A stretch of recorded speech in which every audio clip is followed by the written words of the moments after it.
You're listening to Your Words Unleashed podcast with host Dr. Leslie Wong, helping women scholars master their writing habits and publish a book that matters.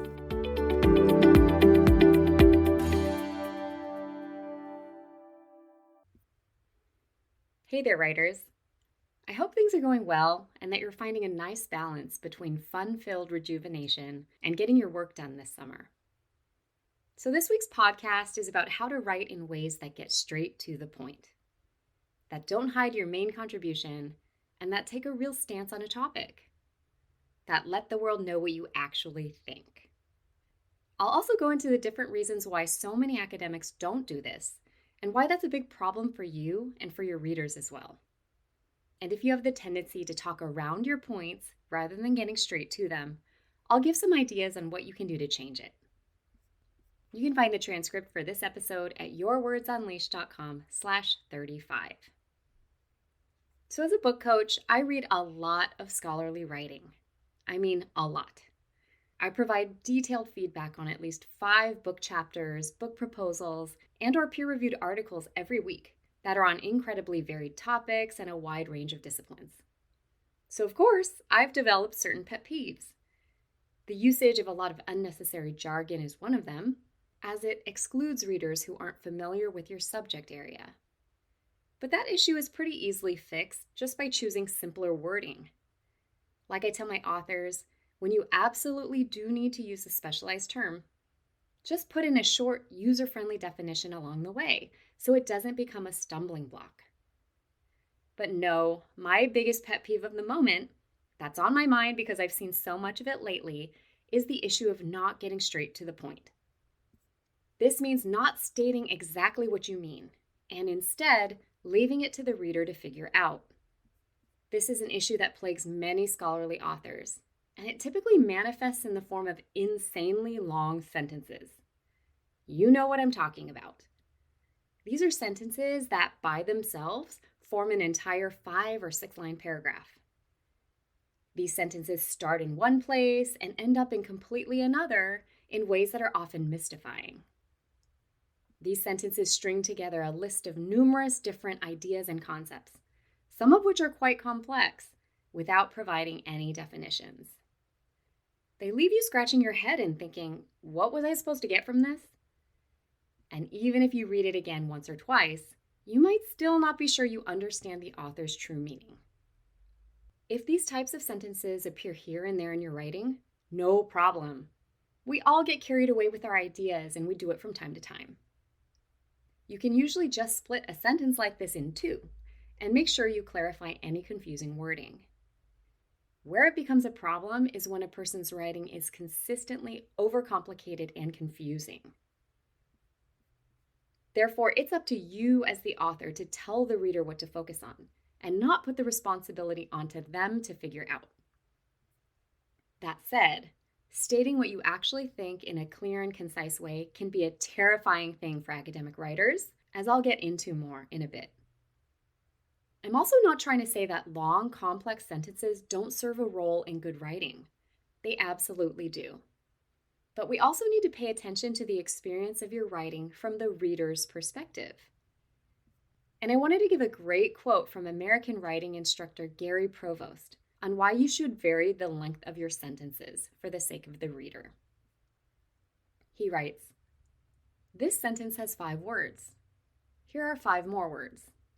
5-word sentences are fine, but several together become monotonous. Listen to what is happening. The writing is getting boring.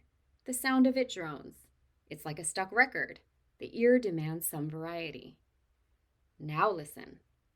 I vary the sentence length and I create music. Music. The writing sings. It has a pleasant rhythm, a lilt, a harmony. I use short sentences, and I use sentences of medium length. And sometimes, when I am certain the reader is rested, I will engage him with a sentence of considerable length, a sentence that burns with energy and builds with all the impetus of a crescendo, the roll of the drums, the crash of the cymbals, sounds that say, listen to this, it is important." Unquote. Of course, that quote is not talking about academic writing, but it still very much applies. As I talk about constantly, the best scholarly books are reader-centered and not author-centered. You must constantly think about the needs of your reader, and one of them is to write in ways that keep them engaged and wanting to continue. Like I tell my authors all the time, there are about 1 trillion other things your readers could be doing with their time. Therefore, do your due diligence and try to keep things interesting for them. So now I want to talk a bit about why I think many scholarly authors don't write directly and straightforwardly. I think there are 3 different but interrelated reasons. The first reason is that they're not exactly sure what their main point is. So overly long, complicated sentences happen when authors try to fit tons and tons of ideas all into the same thought. Take that example I gave a minute ago. There's no clear concept or area to focus on. There are so many huge ideas in there that when strung together in that way, they all become diluted. And again, this type of writing goes back to not being focused enough on the needs of your audience. Readers need more signposting of where their attention should go. And if you find that hard to do, you probably need to take a step back and make sure you truly understand the main point you're trying to make, as well as who you're writing for. And that might mean having to choose one idea to be the main point while all the others become supporting points. But you need to do that work ahead of time for the sake of your audience. The second reason is they don't trust their own expertise and/or they lack confidence in their writing. So long, non-specific, windy sentences can also be a way of hiding what you think so as not to be attacked. You're able to metaphorically duck behind big concepts and other people's research. There's a lot to be said about how the Academy socializes people to believe that there's only one acceptable way to write, which, in my opinion, is usually extremely boring and dry. Furthermore, those who express themselves differently are often penalized as not being academic enough. And this negative label is disproportionately ascribed to certain grad students, who I've noticed tend to be mostly folks of color and/or those from working class or immigrant backgrounds. And this is a scarring label that individuals often take with them long beyond the PhD. What I've seen happen in response is that they often try to mimic a certain style of writing that they think of as scholarly, which is full of jargon, context, and qualifiers. The most unfortunate thing is that because they've been told to not trust themselves, their own valuable and unique perspectives become buried. And the third reason is very much related to the last, in that writers who don't get straight to the point are often afraid to take a stance. What does it mean to take a stance? It means that others can disagree with you, and that's a very tough and vulnerable thing for many people. Some of my clients have a hard time writing directly because of critiques they've received in the past from advisors and other experts. Ultimately, writing in generalities or providing endless amounts of context ensures that no one could ever prove them wrong. And if you had a traumatic grad school experience, it's completely understandable that you would want to avoid this kind of conflict. Why would you want to put yourself in the line of fire? But I'd also like to suggest that the more you show who you are and what you think in your writing, the more you will draw the right people to you. And those are the folks that you want to be talking to anyway. So now that we've covered some of the reasons why academics tend to not get straight to the point in their writing, I want to give 2 tips on how to change this habit. The first is to read your work out loud. To me, the best and most compelling writing sounds like someone talking about things they're fascinated and intrigued by. Countless times, my clients give me things to read that just don't make sense. They're too vague, or they use words I don't know. And then when I ask them to tell me exactly what they mean out loud, a huge transformation takes place. Because they have a supportive, interested person in front of them asking questions, they know exactly how to explain their topic, and often also their argument and contribution in simpler, clearer terms. As they're talking, it's common for me to yell out, "Write that sentence down and put it into your chapter or your proposal." And I tell them to completely replace the more complicated prose they've written with stuff that actually sounds like they do. Because don't forget, your audience is looking to forge a connection with you as a person and the narrator of this journey, not just with your ideas. So one really easy way to do this is to read your writing out loud. Ask yourself, does this sound like me when I'm talking intelligently? And if it doesn't, then you probably need to simplify and clarify much more, while also imagining interested, supportive readers on the other end. So my second suggestion for writing in ways that get straight to the point is to use short, declarative statements. Let me give you an example. My feedback on pretty much every book proposal is to add the sentence, "My book aims to change that," at the end of the first or second paragraph. By that point, the author should have set up the stakes of the project, the primary research questions and debates, as well as the standard ways the field has approached this topic up until now. Perhaps someone's book is trying to change a certain paradigm, or challenge a commonly accepted notion, or draw attention to an understudied phenomenon.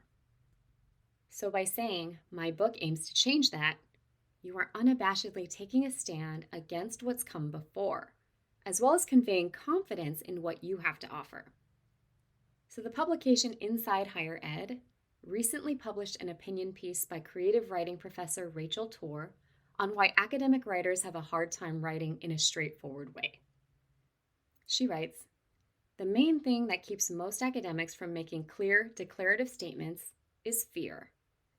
The brazenness of first-year graduate students soon gets beaten out of them. They learn from peers and professors not to get too big for their britches. One of the easiest and cheapest ways to make yourself feel and seem superior is to trash another's work by picking apart the details. It's one of the unpleasant aspects of academic life. Don't be that person." And she gives an example from one of her friends, a doctor who was tasked with giving a lecture to visiting physicians from China who spoke very little English. He was forced to narrow down his most important points, explain them as simply as possible, and avoid adding anything that would unnecessarily complicate his main message. What if you were to take that approach with your own writing? What would you change or do differently? What outdated or unapproachable conventions of academic writing would you allow yourself to let go of? Remember that the primary audience for scholarly books is undergraduates. So just like you do when you're teaching, make sure you use words and concepts they understand, and that it's crystal clear why it's important that they learn these things. So let's sum it all up. I've talked about the main reasons why it can be hard for scholarly writers to get straight to the point, and also given a couple of suggestions for changing this tendency. As I said before, it is your responsibility as the author to tell the reader what to focus on and not leave it to them to figure out. Writing in a more direct, straightforward way is obviously not just about writing. It requires that you shift your mindset away from fear and towards curiosity and the excitement of conveying new ideas. It requires you to give yourself permission to be the expert you already are. It also requires you to give your readers benefit of the doubt, that they truly are interested in what you have to say, and not merely there to tear you down. So those are my thoughts on this topic. As you can see, I have no problem with taking a stand. And of course, if you want more support, reach out to me and schedule a free consult on the Work with Leslie page of my website. I'll talk to you next time.